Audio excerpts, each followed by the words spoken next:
संत मरकुस दी अंजील अध्याय 9। यीशु ने लोकां नूं कहा, मैं तुहानूं सच कहंदा हां, कुछ लोग इत्थे हाज़र हन जो खुदा दे राज नूं समर्था नाल आउंदे वेखण तो पहलां मौत दा स्वाद नहीं चखणगे। यीशु दा जलाली स्वरूप प्रगट।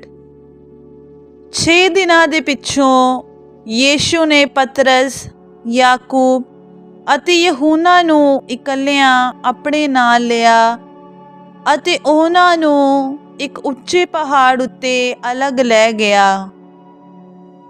उहनां दे सामणे उस दा स्वरूप बदल गया अते उसदे कपड़े चमका मारन लगे अते इन्ने जोरदार चिट्टे हो गए कि धरती उत्ते कोई भी धोबी उहनां नूं इंज दे चमकदार नहीं कर सकदा सी।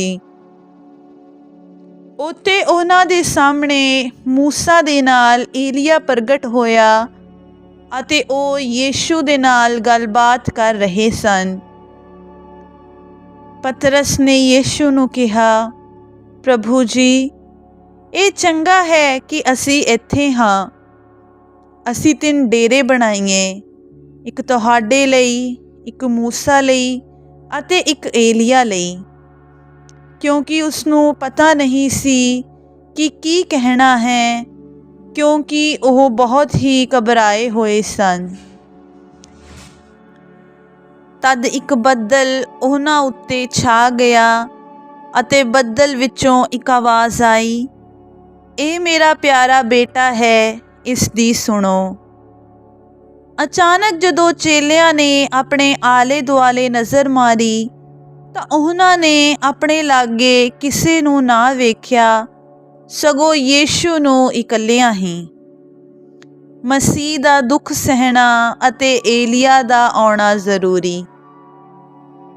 ਪਹਾੜ ਤੋਂ ਥੱਲੇ ਨੂੰ ਉਤਰਦਿਆਂ ਉਸਨੇ ਉਹਨਾਂ ਨੂੰ ਇਹ ਤਾਕੀਦ ਕੀਤੀ ਕਿ ਜੋ ਕੁਝ ਉਹਨਾਂ ਨੇ ਵੇਖਿਆ ਹੈ ਉਸ ਬਾਰੇ ਕਿਸੇ ਨੂੰ ਨਾ ਦੱਸਣ, ਜਦ ਤੱਕ ਮਨੁੱਖ ਦਾ ਪੁੱਤਰ ਮੁਰਦਿਆਂ ਵਿੱਚੋਂ ਜ਼ਿੰਦਾ ਨਾ ਹੋਵੇ। ਇਸ ਲਈ ਉਹਨਾਂ ਨੇ ਇਹ ਗੱਲ ਆਪਣੇ ਤੱਕ ਹੀ ਰੱਖੀ, ਪਰ ਇਸ ਦੇ ਬਾਰੇ ਆਪੋ ਵਿੱਚ ਸਵਾਲ ਕਰਦੇ ਰਹੇ ਕਿ ਮੁਰਦਿਆਂ ਵਿੱਚੋਂ ਜ਼ਿੰਦਾ ਨਾ ਹੋਵੇ ਦਾ ਕੀ ਅਰਥ ਹੈ। ਉਹਨਾਂ ਨੇ ਉਸ ਤੋਂ ਪੁੱਛਿਆ, ਧਰਮ ਵਿਦਵਾਨ ਕਿਉਂ ਕਹਿੰਦੇ ਹਨ ਕਿ ਏਲੀਆ ਨੂੰ ਪਹਿਲਾਂ ਆਉਣਾ ਹੈ? ਉਸਨੇ ਉਹਨਾਂ ਨੂੰ ਕਿਹਾ, ਸਭ ਕੁਝ ਨੂੰ ਫਿਰ ਬਹਾਲ ਕਰਨ ਲਈ ਏਲੀਆ ਪਹਿਲਾਂ ਜ਼ਰੂਰ ਆਉਣਾ ਹੈ।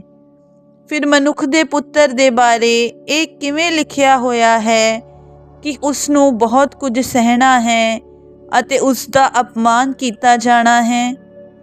ਪਰ ਮੈਂ ਤੁਹਾਨੂੰ ਕਹਿੰਦਾ ਹਾਂ ਕਿ ਏਲੀਆ ਆ ਚੁੱਕਿਆ ਹੈ ਅਤੇ ਉਹਨਾਂ ਨੇ ਉਸ ਦੇ ਨਾਲ ਉਹੀ ਕੀਤਾ ਜੋ ਉਹਨਾਂ ਦਾ ਜੀ ਕੀਤਾ, ਜਿਸ ਤਰ੍ਹਾਂ ਕਿ ਉਸ ਦੇ ਬਾਰੇ ਲਿਖਿਆ ਹੋਇਆ ਹੈ। ਬਦਰੂ ਚਮੜੇ ਮੁੰਡੇ ਨੂੰ ਚੰਗਾ ਕਰਨਾ।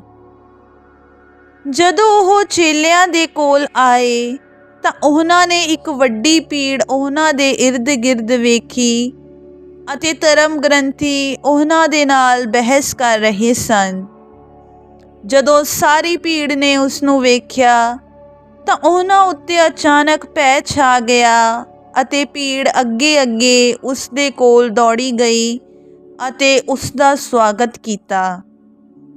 ਉਸਨੇ ਉਹਨਾਂ ਤੋਂ ਪੁੱਛਿਆ, ਤੁਸੀਂ ਉਹਨਾਂ ਨਾਲ ਕਾਹਦੀ ਬਹਿਸ ਕਰ ਰਹੇ ਸੀ?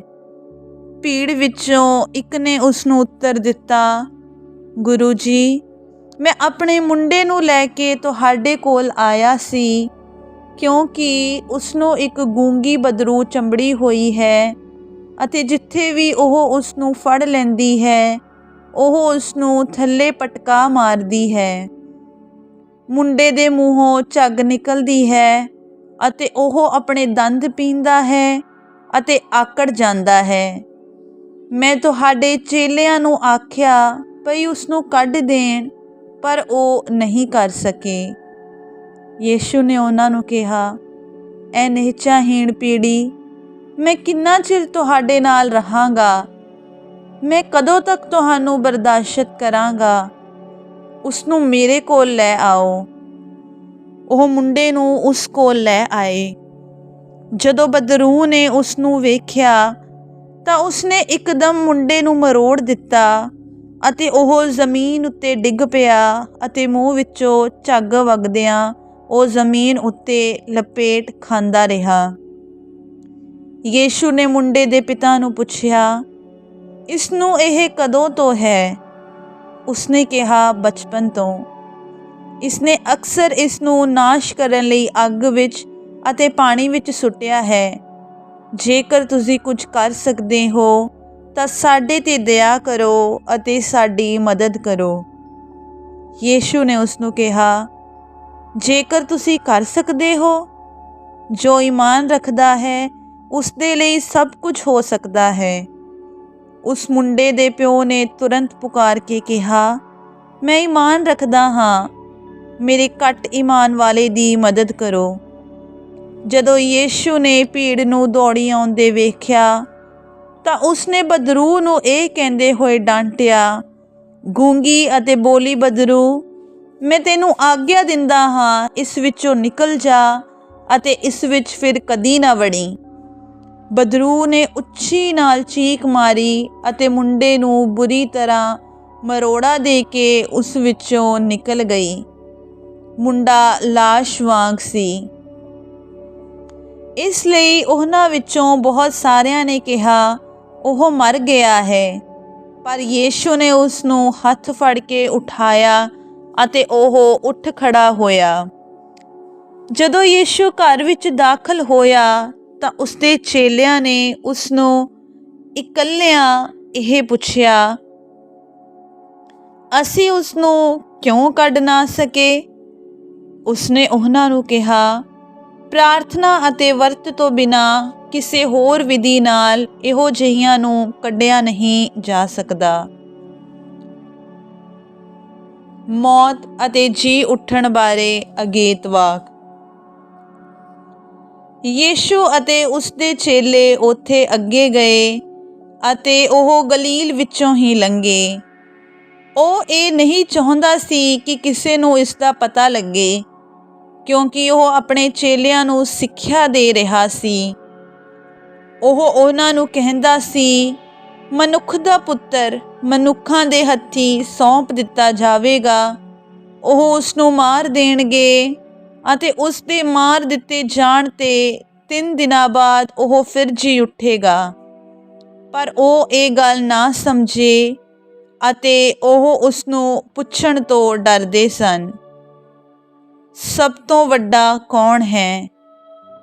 ਫਿਰ ਉਹ ਕਫਰਨਾਉਮ ਆਏ। ਜਦੋਂ ਉਹ ਘਰ ਵਿੱਚ ਸੀ ਤਾਂ ਉਸਨੇ ਉਹਨਾਂ ਨੂੰ ਪੁੱਛਿਆ, ਰਸਤੇ ਵਿੱਚ ਤੁਸੀਂ ਕਿਸ ਗੱਲ ਉੱਤੇ ਬਹਿਸ ਕਰ ਰਹੇ ਸੀ? ਪਰ ਉਹ ਚੁੱਪ ਰਹੇ, ਕਿਉਂਕਿ ਉਹ ਰਸਤੇ ਵਿੱਚ ਇਸ ਬਾਰੇ ਆਪਸ ਵਿੱਚ ਬਹਿਸ ਕਰ ਰਹੇ ਸਨ ਕਿ ਸਭ ਤੋਂ ਵੱਡਾ ਕੌਣ ਹੈ।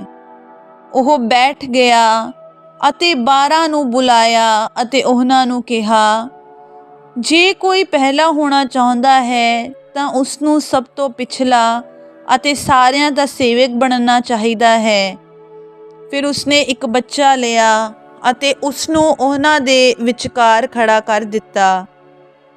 ਉਸ ਨੂੰ ਆਪਣੀਆਂ ਬਾਹਾਂ ਵਿੱਚ ਲੈ ਕੇ ਉਸਨੇ ਉਹਨਾਂ ਨੂੰ ਕਿਹਾ, ਜੋ ਕੋਈ ਮੇਰੇ ਨਾਂ ਉੱਤੇ ਅਜਿਹੇ ਇੱਕ ਬੱਚੇ ਨੂੰ ਸਵੀਕਾਰ ਕਰਦਾ ਹੈ, ਉਹ ਮੈਨੂੰ ਸਵੀਕਾਰ ਕਰਦਾ ਹੈ, ਅਤੇ ਜੋ ਕੋਈ ਮੈਨੂੰ ਸਵੀਕਾਰ ਕਰਦਾ ਹੈ, ਉਹ ਮੈਨੂੰ ਨਹੀਂ ਸਗੋਂ ਉਸ ਨੂੰ ਸਵੀਕਾਰ ਕਰਦਾ ਹੈ ਜਿਸ ਨੇ ਮੈਨੂੰ ਘੱਲਿਆ ਹੈ। ਕੋਈ ਹੋਰ ਭੂਤ ਕੱਢਣ ਵਾਲਾ। ਯਹੂਨਾ ਨੇ ਯੀਸ਼ੂ ਨੂੰ ਕਿਹਾ, ਗੁਰੂ ਜੀ, ਅਸੀਂ ਇੱਕ ਆਦਮੀ ਨੂੰ ਤੁਹਾਡੇ ਨਾਮ ਉੱਤੇ ਭੂਤ ਕੱਢਦੇ ਵੇਖਿਆ ਅਤੇ ਅਸੀਂ ਉਸ ਨੂੰ ਮਨਾ ਕੀਤਾ ਕਿਉਂਕਿ ਉਹ ਸਾਡੇ ਨਾਲ ਨਹੀਂ ਚੱਲਦਾ ਸੀ। ਪਰ ਯੀਸ਼ੂ ਨੇ ਕਿਹਾ, ਉਸ ਨੂੰ ਮਨਾ ਨਾ ਕਰੋ, ਕਿਉਂਕਿ ਮੇਰੇ ਨਾਮ 'ਤੇ ਮਹਾਨ ਕੰਮ ਕਰਨ ਵਾਲਾ ਕੋਈ ਵੀ ਛੇਤੀ ਬਾਅਦ ਵਿੱਚ ਮੇਰੀ ਬੁਰਾਈ ਨਹੀਂ ਕਰ ਸਕਦਾ। ਕਿਉਂਕਿ ਜੋ ਸਾਡੇ ਵਿਰੁੱਧ ਨਹੀਂ ਹੈ ਉਹ ਸਾਡੇ ਨਾਲ ਹੈ। ਕਿਉਂਕਿ ਮੈਂ ਤੁਹਾਨੂੰ ਸੱਚ ਕਹਿੰਦਾ ਹਾਂ, ਜੋ ਕੋਈ ਤੁਹਾਨੂੰ ਪੀਣ ਵਾਸਤੇ ਇੱਕ ਪਿਆਲਾ ਪਾਣੀ ਦਿੰਦਾ ਹੈ ਇਸ ਲਈ ਕਿ ਤੁਸੀਂ ਮਸੀਹ ਦਾ ਨਾਮ ਧਾਰਿਆ ਹੈ, ਤਾਂ ਉਹ ਆਪਣਾ ਇਨਾਮ ਪਾਉਣ ਤੋਂ ਕਤਈ ਵਾਂਝਾ ਨਹੀਂ ਰਹੇਗਾ। ਪਾਪ ਦੇ ਕਾਰਨ ਅਜ਼ਮਾਇਸ਼ਾਂ ਨੂੰ ਦੂਰ ਕਰਨਾ। ਮੇਰੇ ਉੱਤੇ ਈਮਾਨ ਰੱਖਣ ਵਾਲੇ ਇਹਨਾਂ ਨਿਆਣਿਆਂ ਵਿੱਚੋਂ ਕਿਸੇ ਇੱਕ ਲਈ ਜੋ ਕੋਈ ਪਾਪ ਦਾ ਕਾਰਨ ਬਣਦਾ ਹੈ, ਉਸ ਲਈ ਇਹ ਬਿਹਤਰ ਹੈ ਕਿ ਚੱਕੀ ਦਾ ਵੱਡਾ ਪੁੜ ਉਸ ਦੇ ਗਲੇ ਵਿੱਚ ਬੰਨ੍ਹ ਦਿੱਤਾ ਜਾਵੇ ਅਤੇ ਉਸ ਨੂੰ ਸਮੁੰਦਰ ਵਿੱਚ ਸੁੱਟ ਦਿੱਤਾ ਜਾਵੇ। ਜੇਕਰ ਤੁਹਾਡਾ ਹੱਥ ਤੁਹਾਡੇ ਲਈ ਪਾਪ ਦਾ ਕਾਰਨ ਬਣਦਾ ਹੈ ਤਾਂ ਉਸ ਨੂੰ ਵੱਢ ਦਿਓ। ਤੁਹਾਡੇ ਲਈ ਇਹ ਬਿਹਤਰ ਹੈ ਕਿ ਤੁਸੀਂ ਟੁੰਡੇ ਹੋ ਕੇ ਜੀਵਨ ਵਿੱਚ ਦਾਖਲ ਹੋਵੋ, ਬਜਾਏ ਇਸ ਦੇ ਕਿ ਦੋਵਾਂ ਹੱਥਾਂ ਸਣੇ ਨਰਕ ਦੀ ਨਾ ਬੁੱਝਣ ਵਾਲੀ ਅੱਗ ਵਿੱਚ ਸੁੱਟੇ ਜਾਓ, ਜਿੱਥੇ ਉਹਨਾਂ ਦਾ ਕੀੜਾ ਕਦੀ ਨਹੀਂ ਮਰਦਾ ਅਤੇ ਅੱਗ ਕਦੀ ਨਹੀਂ ਬੁਝਦੀ। ਜੇਕਰ ਤੁਹਾਡਾ ਪੈਰ ਤੁਹਾਡੇ ਲਈ ਪਾਪ ਦਾ ਕਾਰਨ ਬਣਦਾ ਹੈ ਤਾਂ ਉਸ ਨੂੰ ਵੱਢ ਦਿਓ। ਤੁਹਾਡੇ ਲਈ ਇਹ ਬਿਹਤਰ ਹੈ ਕਿ ਤੁਸੀਂ ਲੰਗੜੇ ਹੋ ਕੇ ਜੀਵਨ ਵਿੱਚ ਦਾਖਲ ਹੋਵੋ, ਬਜਾਏ ਇਸ ਦੇ ਕਿ ਤੁਸੀਂ ਦੋਵੇਂ ਪੈਰ ਰੱਖਦੇ ਹੋਏ ਨਰਕ ਵਿੱਚ ਸੁੱਟ ਦਿੱਤੇ ਜਾਓ, ਜਿੱਥੇ ਉਹਨਾਂ ਦਾ ਕੀੜਾ ਕਦੀ ਨਹੀਂ ਮਰਦਾ ਅਤੇ ਅੱਗ ਕਦੀ ਨਹੀਂ ਬੁਝਦੀ। ਜੇਕਰ ਤੁਹਾਡੀ ਅੱਖ ਤੁਹਾਡੇ ਲਈ ਪਾਪ ਦਾ ਕਾਰਨ ਬਣਦੀ ਹੈ ਤਾਂ ਉਸ ਨੂੰ ਕੱਢ ਦਿਓ। ਤੁਹਾਡੇ ਲਈ ਇਹ ਬਿਹਤਰ ਹੈ ਕਿ ਤੁਸੀਂ ਇੱਕ ਅੱਖ ਦੇ ਨਾਲ ਖੁਦਾ ਦੇ ਰਾਜ ਵਿੱਚ ਦਾਖਲ ਹੋਵੋ, ਬਜਾਏ ਇਸ ਦੇ ਕਿ ਤੁਸੀਂ ਦੋਵੇਂ ਅੱਖਾਂ ਰੱਖਦੇ ਹੋਏ ਨਰਕ ਵਿੱਚ ਸੁੱਟ ਦਿੱਤੇ ਜਾਓ, ਜਿੱਥੇ ਉਹਨਾਂ ਦਾ ਕੀੜਾ ਕਦੀ ਨਹੀਂ ਮਰਦਾ ਅਤੇ ਅੱਗ ਕਦੀ ਨਹੀਂ ਬੁਝਦੀ। ਕਿਉਂਕਿ ਹਰ ਕੋਈ ਅੱਗ ਨਾਲ ਨਮਕੀਨ ਕੀਤਾ ਜਾਵੇਗਾ ਅਤੇ ਹਰ ਕੁਰਬਾਨੀ ਲੂਣ ਨਾਲ ਨਮਕੀਨ ਕੀਤੀ ਜਾਵੇਗੀ। ਲੂਣ ਚੰਗਾ ਹੈ, ਪਰ ਜੇਕਰ ਲੂਣ ਫਿੱਕਾ ਪੈ ਜਾਵੇ ਤਾਂ ਤੁਸੀਂ ਕਿਸ ਤਰ੍ਹਾਂ ਉਸ ਦਾ ਸਵਾਦ ਸਥਾਪਿਤ ਕਰੋਗੇ। ਆਪਣੇ ਵਿੱਚ ਲੂਣ ਰੱਖੋ ਅਤੇ ਆਪਸ ਵਿੱਚ ਮੇਲ ਮਿਲਾਪ ਨਾਲ ਰਹੋ।